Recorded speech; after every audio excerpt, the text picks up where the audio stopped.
ìwà dànù. Ṣíṣẹ́gun ìwà dànù. Ó jẹ́ èdè Yorùbá. Èdè Yorùbá pọ́nbélé. Tá bá sọ pé nǹkan ṣe àwàdànù, ó jẹ́ ohun tí a ti kó jọ.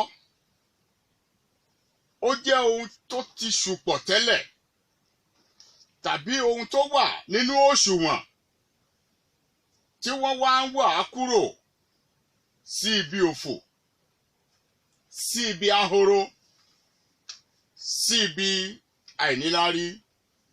Ṣíṣẹ́gun ìwà dànù. Oníwàásù ní orí ìkíní ẹsẹ̀ ìkeje. Ìwé Oníwàásù ní orí ìkíní ẹsẹ̀ ìkeje. Ó wí pé odò gbogbo ní ṣàn sínú òkun, ṣùgbọ́n òkun kò kún níbi tí àwọn odò gbé ṣàn wá, níbẹ̀ ni wọ́n sì tún padà lọ. Ṣíṣẹ́gun ìwà dànù. A tún wà níwájú Ọlọ́run wa lónìí, níwájú àpáta ìgbàlà wa. Ẹ tún ti gbọ́ wa lórí afẹ́fẹ́. Ẹ tún ti gbọ́ wa ní Space FM 90.1. A dúpẹ́ fún oore rẹ̀ lọ́sọ̀ọ̀sẹ̀ lọ́jọ́ ìsinmi ní agogo 5 sí 5:30 bí irú èyí. A dúpẹ́ fún oore ọ̀fẹ́ èyí tó fi fún wa. Ìṣe pé bóyá abẹ́tà àwọn ẹlòmíràn rárá, ṣùgbọ́n oore ọ̀fẹ́ náà ni. Ẹ jẹ́ kí n tẹ̀síwájú kí o tún padà sí Sunday program, the last Sunday program. Torí pé àwọn èèyàn bi mí léèrè lẹ́yìn prógámù yẹn ní àárín ọ̀sẹ̀ àti kí n tó délé, wípé nínú mẹ́wẹ̀ẹ̀wá tó kà wípé kí àwọn ènìyàn pàápàá àwọn olórí kán kíyèsí kán lọ rèé ṣe láti ṣẹ́gun COVID-19 yẹn coronavirus. Wípé torí pé ọ̀rọ̀ ẹ̀mí ni ọ̀rọ̀ COVID-19 is more spiritual than medical. Pé tó a ti jẹ́ ọwọ́ ẹ̀mí ni, tá a bá fẹ́ gba prophecy tẹ́ni Jewish philosopher yẹn tó ti sọ tẹ́lẹ̀ láti 1551, about 470 years ago now, tó sọ àsọtẹ́lẹ̀ rẹ̀. Tó bá jẹ́ pé olúfẹ́ ṣe nínú ọdún yìí, a jẹ́ pé ọ̀rọ̀ ẹ̀mí ni nígbà náà. Ló jẹ́ kí n make a suggestion tí mo sì dákọ irú àwọn èèyàn 10 táwọn ènìyàn tán máa ń neglect tó sì lè gbani nírú àkókò yìí. Kì í ṣe fún kòró nìkan, ó lè gbà lákòókò ìṣòro tiẹ̀ gan náà. Ọ̀pọ̀lọpọ̀ àwọn olówó ó ní wọn ìbá ti gbára wọn là lọ́wọ́ agbára òkùnkùn, tó bá jẹ́ pé wọ́n kíyèsí ohun tí mo sọ ní ìjẹ́jọ́ yẹn. Kí ló sọ ní ìjẹ́jọ́ fún àwọn tí wọ́n ṣe program ní ìjẹ́jọ́? Mo sọ pé kí àwọn olórí wa kán jọ̀wọ́ yé kán ya àwọn ènìyàn kan sọ́tọ̀, àwọn aláàbọ̀ ara sótòsè, wọ́n yà wọ́n sọ́tọ̀. Ìṣègbè wọn náà lálábọ̀ ara anyway. Ṣùgbọ́n àwọn àkàndá, let me put it in that form.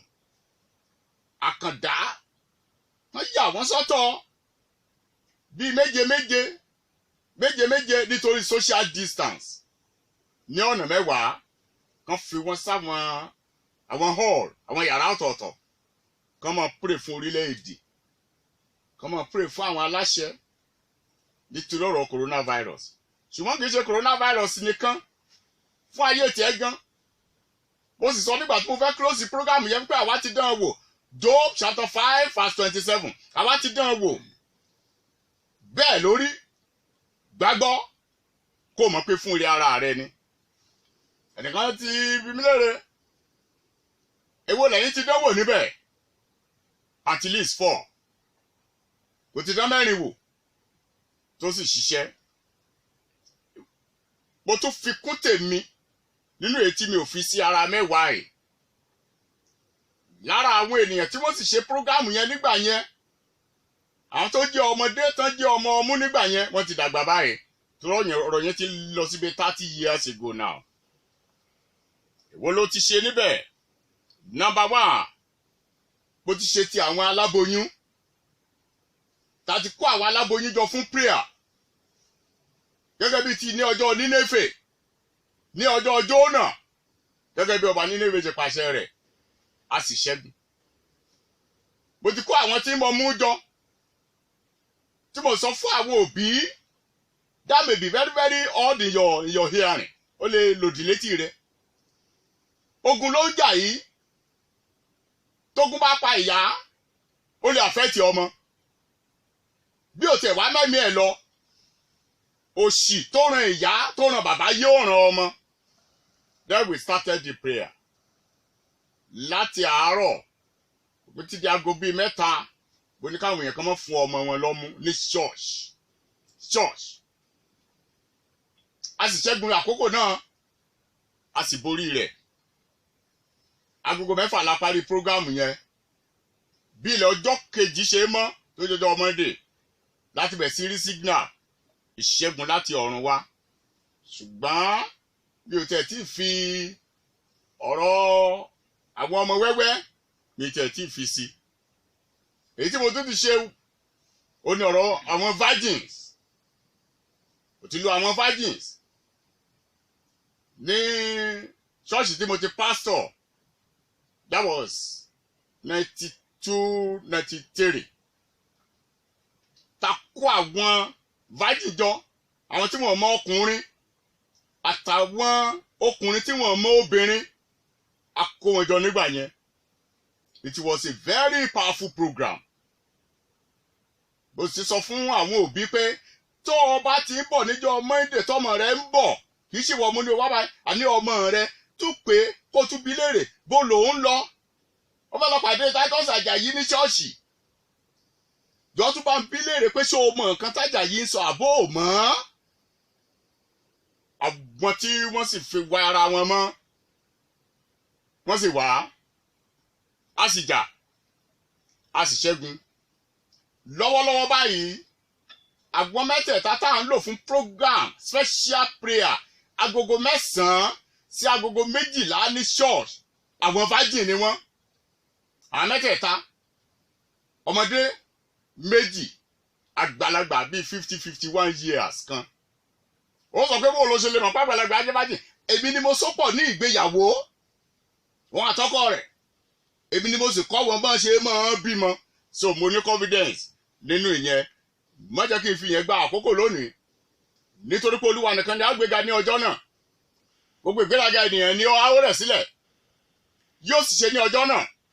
Ní olúkúlùkù ènìyàn yóò ju ère wúrà àti ère fàdákà tí wọ́n ti yá láti máa sìn sí èkúté àti sí àdán sínú ihò ilẹ̀ àti sínú pàlàpàlà àpáta nítorí ìbẹ̀rù Olúwa àti torí ògo lára rẹ̀ nígbà tí ó wá dìde láti milẹ̀ ayé kejìkejì.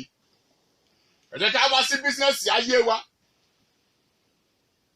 Ọlọ́run ayérayé, ẹlẹ́dàgbò ìpẹ̀kun ayé, kí ni àwọn nǹkan wọ̀nyí tó fa ìwà dànù nínú ayé ẹnìkọ̀ọ̀kan? Kí ló ń fa ìwà dànù nínú ẹbí kọ̀ọ̀kan? Ẹnìkan ní ọjọ́ kan kò rí tọ́rọ́ tí ó máa fi jẹun, kò rí kọ́bọ̀ tí ó fi jọ. Ayé burú fún bí eléèmọ̀. Ìránṣẹ́ Ọlọ́run wa ní kó lọ sórí òkè kan kó lọ rèé gbàdúrà. Èmi wà lórí òkè yẹn nígbà tó ń sọ àlá yẹn. Ó wá ní lòun bá láàlá 1979. Ó ní òun láàlá ló ń gbé ọkọ́ ló bẹ̀rẹ̀ sí kọ ebè ó bẹ̀rẹ̀ sí kọ. Ó ní lójú àlá yẹn agogo 6 àárọ̀ lòun ti bẹ̀rẹ̀. Ṣé ẹ mọ̀ pé àlá ni? Agogo 6 àárọ̀ lòun ti bẹ̀rẹ̀. Ó ló sì kọ ebè yẹn di agogo 6 alẹ́. Agogo 6 alẹ́ náà làwọn àgbẹ̀ máa ń ṣíwọ́ oko fáínálì. Ẹlòmíì agogo 4, agogo 5, ọmọ àgbẹ̀ ni mí. Agogo 6 wàá máa lọ ilé lókù. Ó ló bẹ̀rẹ̀ sí kọ ebè yẹn. Òun kọ láti àárọ̀ dé alẹ́. nígbà tó di agogo 6 tó ti wà satisfied ní ọkàn òun, ọkàn ó ti tẹ́ Ọlọ́run pé iṣẹ́ tó ń ṣe lónìí ti tó. Ìjẹ́ kóun wá wo ebè tóun ti kọ lẹ́yìn. Bóyá yóò ti tó 200, bóyá yóò tilẹ̀ ti tó 300, bóyá yóò ti wọ 200 tàbí 300. Ó lóun wá rí pé ìjọkan oṣó lè bè tó kù sí abẹ́ òun. Kí ló ń ṣẹlẹ̀? Gbogbo iṣẹ́ tóun ti ṣe látàárọ̀ nǹkan, ó lè lòun wá rí àkùkọ adìyẹ kan. Tó bá ti kọ ebè àkọ́kọ́, tó ń bọ́ sí ìkejì kó o mọ̀ kọ́, ebè àkọ́kọ́ yẹn yóò ti túká, yóò ti lẹ́vù ẹ̀ padà. Bó bá ṣe bọ́ sí ìkẹta, yóò ti lẹ́vù ìkejì. Òun bọ́ sí ìkẹrin, yóò ti lẹ́vù ìkẹta. Ó ní ẹyọ kan oṣù tó kù sábẹ́ òun. Ẹ tó bá jẹ́ àgbẹ̀ yóò mọ̀ bá ṣe máa kọ ebè pé abẹ́lé yẹn máa kọ ebè sí. Èyàn lákàtà, èyàn kó èèpẹ̀ jọ olóúnjẹ ebè torí àwọn ọmọdé. Èèpẹ̀ tí èyàn kó jọ yẹn lèyàn máa ń gbin irúgbìn sí. Ó ní ẹyọ kan oṣù tó kù sí àkàtà òun yẹn náà ló kù. Ó ní adìyẹ yẹn sì tún ti ń retí pé kóun ó kúrò, kóun tútù ká lòun bá tají. Ṣíṣẹ́gun ìwà dànù. Jẹ́ lónìí sí ẹni tó gun àti ọ̀run dé ọ̀run àtijọ́. Sí ẹni tó ti pa ikú tó pani tó ní agbára ikú run. Ọlọ́run mi, ìwọ tó jókòó lórí òbìrí ayé tí gbogbo àwọn olùgbé inú rẹ̀ tí wọ́n dàbí ẹlẹ́gà, ìwọ tó ta ọ̀run bí aṣọ títa, ìwọ tó nà wọ́n bí àgọ́ láti máa gbé, lórúkọ rẹ ni mo dúró lónìí. Ọlọ́run ayérayé, àgọ́ agbára gbó ni wọ́n fi ìdáwọ́lé ṣe àwọn ènìyàn wọ̀nyí ṣe àwàdànù. Lórúkọ Jésù, Olúwa run wọ́n lónìí. Á fọ àwọn ọ̀tá Olúwa túútú. Láti ọ̀run wa yóò ti sáàrá sí wọn. Olúwa yóò ṣe ìdájọ́ òpin ayé. Mo sọ lónìí, gbogbo ẹ̀yin ẹ̀mí búburú tẹ́ fi ìdáwọ́lé ṣe àwọn èèyàn wọ̀nyí mọ̀ ṣe àwàdànù. Tí wọ́n kó jọ tẹ̀sí túká ní ọ̀nà yòówù tẹ́ ìgbà túká. Mo sọ ní orúkọ Jésù lónìí, ó yá parẹ́ nínú ayé wọn. Odò gbogbo ìwé oníwàásù orí 1 ẹsẹ̀ 7 láti mú ẹsẹ̀ ọ̀rọ̀ Ọlọ́run yìí. Odò gbogbo níṣàn sínú òkun, ṣùgbọ́n òkun kò kún. Kí ló fà á? Kí nìdí? Ẹ̀yin olùfẹ́, ó ní nítorí pé níbi tí odò ti gbé ṣàn wá, níbẹ̀ náà ni ó tún padà sí. Agbára búburú ni. Agbára tí kìí jẹ́ kí èèyàn lè ní àkójọ kíkún. Agbára tí kìí jẹ́ kí èèyàn lè fi ọkàn balẹ̀. Ẹ jẹ́ kí n tẹ̀síwájú. Number 1, lórí iṣẹ́ òòjọ́ rẹ. Agbára wo ló fi àwọn iṣẹ́ yẹn ṣe àwàdànù? Tó jẹ́ pé bó jí mi ni. Ebenezer Obey, ó ní àìsùn lójoojúmọ́ láti Èkó lọ sí Ìbàdàn. Babúlùkùdì, ó lóun mi nìkúdì, ó ní iṣẹ́ ọ̀lẹ lọlẹ ń jẹ́ àìsùn lójoojúmọ́. Àìsùn lójoojúmọ́ ni tiẹ̀ náà. Àìsùn lójoojúmọ́ ni tiwa náà, kì í ṣe Ebenezer Obey nìkan. Better last. Olùbùkún ní Ebenezer Obey nítorí pé òṣùwọ̀n tiẹ̀ kún báyìí. Àká rẹ̀ kún. Ago tiẹ̀ kún. Ó kù tiwa. Olúwa kó bá wa dá ẹ̀mí wọn sí. Ẹjọ́ olùfẹ́, ṣé kìí ṣe àìsùn lójoojúmọ́ náà ni? Lórí iṣẹ́ ọwọ́ rẹ yẹn, in your undertaking, on your day-to-day activity, lórí ìdáwọ́léṣe rẹ yẹn, ó ní mò ń wí. Kí ló fà á tó fi jẹ́ wípé o ò rí èrè kíkún níbẹ̀?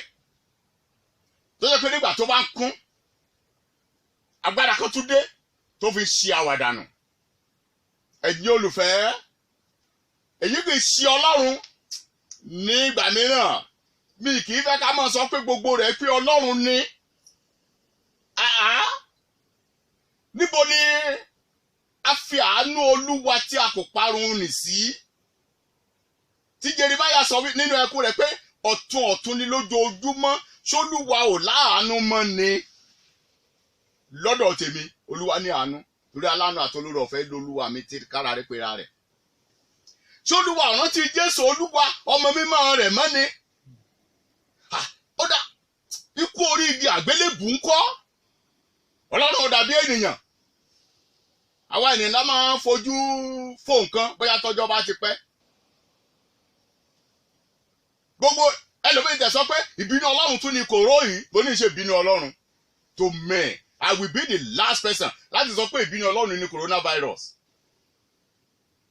Ọlọ́run yóò wá bínú títí wá ti ṣọ́ọ̀ṣì pa.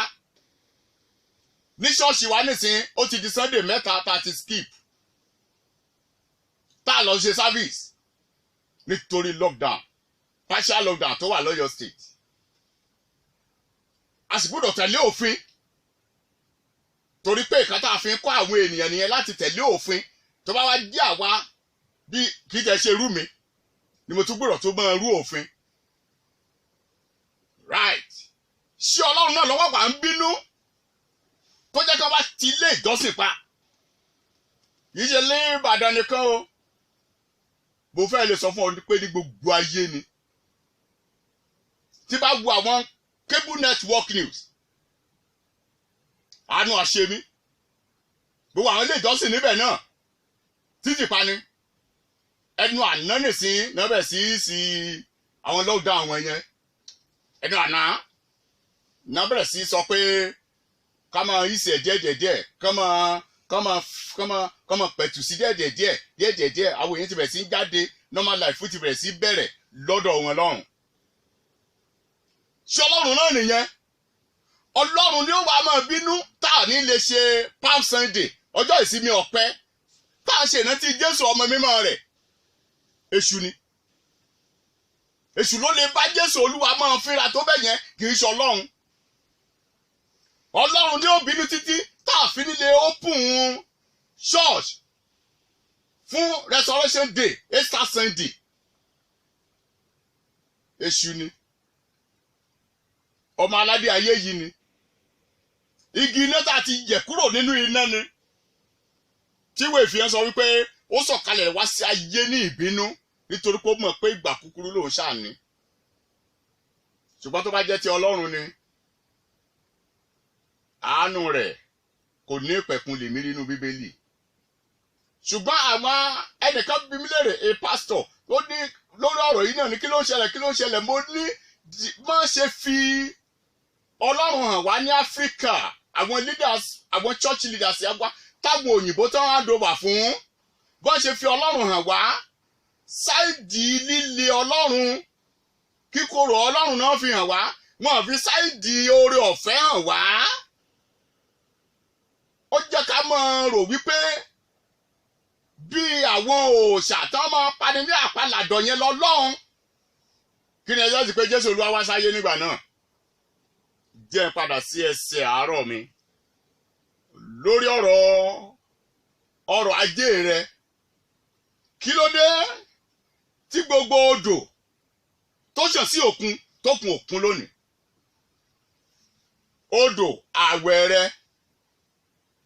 odò àdúrà, ìyẹn odò àwẹ̀ tó gbà yẹn odò ni mo bọ́ ọ fi wé lónìí. Ayé rẹ ni mo pè ní òkun lónìí. Kí ló dé tí àwẹ̀ yẹn tó bá ṣàn sí òkun ayé rẹ tí ó pàpà kan? Aláti wádìí rẹ̀ ká túṣu désàlẹ̀ ìkòkò. Àdúrà rẹ̀ ń kọ́. Kí ló dé tí àwẹ̀ àtàdúrà rẹ tí mo pè ní odò lónìí tó wá ṣàn sí òkun ayé rẹ síbẹ̀ tí ò kún? Ìtọrẹ àánú kọ́, ìgbà mímọ́, odò ni wọ́n ni mo fi wé lónìí. Kí ló dé tí wọ́n ń ṣàn sínú ayé wa tí ò síbẹ̀ táyé wa ọ̀gbàgbà kún? Àti bẹ́ẹ̀ bẹ́ẹ̀ lọ. Ṣebí mo ti sọ̀rọ̀ bójú ojí mi. Àwọn iṣẹ́ òòjọ́ wa tá a tẹ ṣòkòtò bọ̀ lójoojúmọ́ láti lọ rèé ṣiṣẹ́. Ẹlòmíì ìdájí tó bá ti já ká ní kì í ṣe ọ̀rọ̀ partial lockdown tó wà ní Ọ̀yọ́ state aago 10 ẹlòmíì ò ti ṣọ́ọ̀bù ẹ̀ dé. Àti ẹ̀dúpẹ́ nísìnyí táwọn èèyàn tètè ń délé nítorí curfew aago 7. ó dá gbogbo àwọn nǹkan wọ̀nyẹn kí ló dé tó sọ sí òkun ayé rẹ tí òkun ọpọlọ ń bẹ kí ló dé tí àwọn bírélásì yẹn àwọn iṣẹ́ ọpọlọ yẹn tó ń sàn sí òkun ayé rẹ tí ò pàpà kún ìwé mímọ́ sì fi wá sínú òkùnkùn ó wí pé nítorí pé níbi tí odò ti gbé ṣàn wá níbẹ̀ náà ni ó tún padà sí ibi tí ìṣù wà nìyẹn níbi tí odò gbé ṣàn wá níbẹ̀ ló padà sí agbára òkùnkùn kan ó jẹ́ kí leakages kó máa wà àwọn ojú ihò ó jẹ́ kó máa wà tí àwọn ìdánwò léṣe yẹn tó fi ń gbà jáde tó ń ṣe dànù ṣoṣà mọ̀ pé ex nihilo out of nothing òun ni gbogbo ire ti wá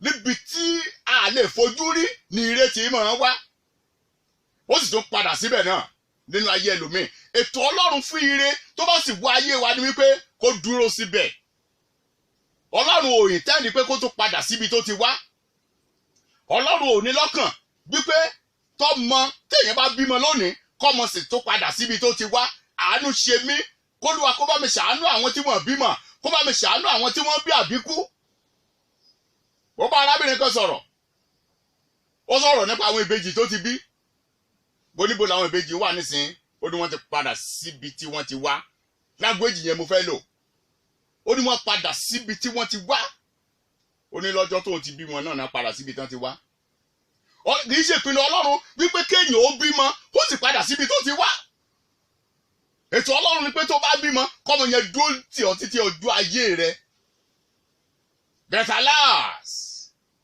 odò gbogbo ló wá ń ṣàn sí òkun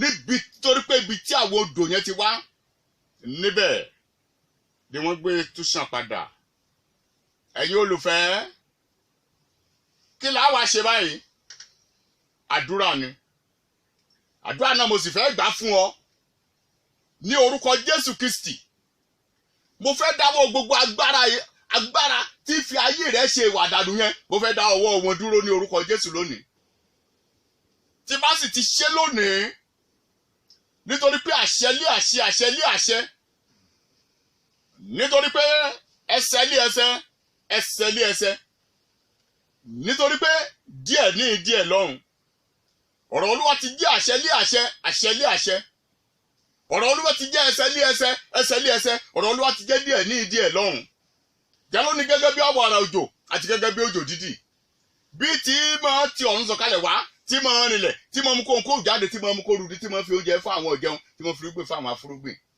bẹ́ẹ̀ gẹ́gẹ́ ni àdúrà tí mo bá gbà fún ọ lónìí kó bá ti padà sí ọ̀dọ̀ Ọlọ́run lófo ṣùgbọ́n kó ṣe ohun gbogbo tí mo ti rán àti ire dúdú Ọlọ́run wa ní orúkọ Jésù kó ṣe bẹ́ẹ̀. Àmín. Kí ìbẹ̀rẹ̀ àdúrà yẹn ní ipa mẹ́ta. Ipa àkọ́kọ́ ó ní odò gbogbo ló ń ṣàn sí òkun. Odò owó, odò ọmọ, odò àlàáfíà, odò inú rere, odò ìgbéga, odò ojú rere, odò àánú, odò ìrànlọ́wọ́, odò ìgbéga, odò àlàáfíà. Àwọn odò mẹ́wẹ̀ẹ̀wá wọ̀nyí mo parapọ̀, mo pa gbogbo wọn pọ̀ lónìí, mo pa àṣẹ fún wọn lórúkọ Jésù kó ṣe wọnú ayé rẹ lónìí. Àmín. Kò sí ìdádúró.